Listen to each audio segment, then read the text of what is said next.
Dear Megyn, along with millions of Americans, I've watched your rise to national prominence with great interest.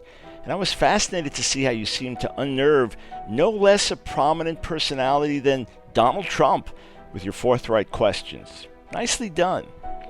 As to the purpose of this letter, I have viewed you as a moderate conservative rather than an extreme right-wing conservative, but still, I was shocked to see you disparage the idea of biological sex during your interview last week with Montel Williams discussing North Carolina's HB 2. Not only did you clearly side with Williams in his strident critique of the Bathroom Privacy Act, don't forget that Williams last year compared conservatives who oppose gay marriage to ISIS and the Taliban. But you seem to adapt the mindset of the radical left, affirming transgender activist talking points. With regard to biological sex, you said, basically, speaking of the bill, basically it just says the part we were discussing there, if you're transgendered, you can't use the bathroom of choice. You have to use the bathroom of the sex that you were born with, basically. And you spoke the words of the sex that you were born with in a clearly mocking tone. Megyn, when you saw your babies for the first time in an ultrasound, and the nurse or doctor said, "It's a boy," or "It's a girl," I seriously doubt that you protested and replied, "What an antiquated concept. I don't believe kids are born with a specific sex. Let's give them a few years to decide if they're male, female, neither, or both, however they self-identify." Obviously not.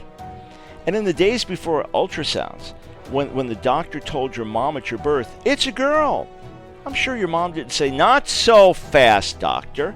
The plumbing may be female, but we have no idea how our child will identify." Obviously, when you and your husband heard the news that you were having a boy or a girl, you picked out appropriate names and clothes. Why? Because you recognize that children are born with a biological sex, and well over 99% of the time there is neither physical ambiguity about this at birth nor emotional ambiguity about this in the years that follow. Now, as a talk radio host myself, I understand how we can sometimes oversympathize with a guest, but I'd hate to think that at this point in your career you simply sided with the radical views of Montel Williams. Could you take a minute and watch the segment again? It's right here with your relevant comments starting at about 1 minute 4 seconds in. Please tell me that you were caught up in the moment and that you weren't demeaning the idea that we're born with a biological sex. To be candid, though, my hopes that you do the right thing are tempered because of additional comments you made in solidarity with Montel. He made the ludicrous claim that if you're a transgender individual who had sex change surgery and altered your birth certificate, quote, "you go to North Carolina, you have to carry your birth certificate with you because that's the only way to validate your sex." You replied, "I know. Is there a potty police?" Did you really intend to say this? Were you not aware that many girls have been traumatized by the presence of biological males in their school bathrooms and locker rooms? As a wife and mother, do you not care about them at all? Were you not aware of the substantial percentage of women who are victims of rape and sexual abuse, many of whom are terrified at the prospect of seeing a biological male in their bathrooms and changing rooms, and that they are shocked that you and Montel are siding against them? And were you not aware of the heterosexual predators who have already used transgender bathroom access laws as a cloak for their own activities? Do you dismiss all this as some kind of right-wing delusion? When Montel said, quote, "I think someone will be standing outside to ask us to pull down our pants," rather than say, "You can't mean that seriously," you replied, "Talk about invasion of privacy."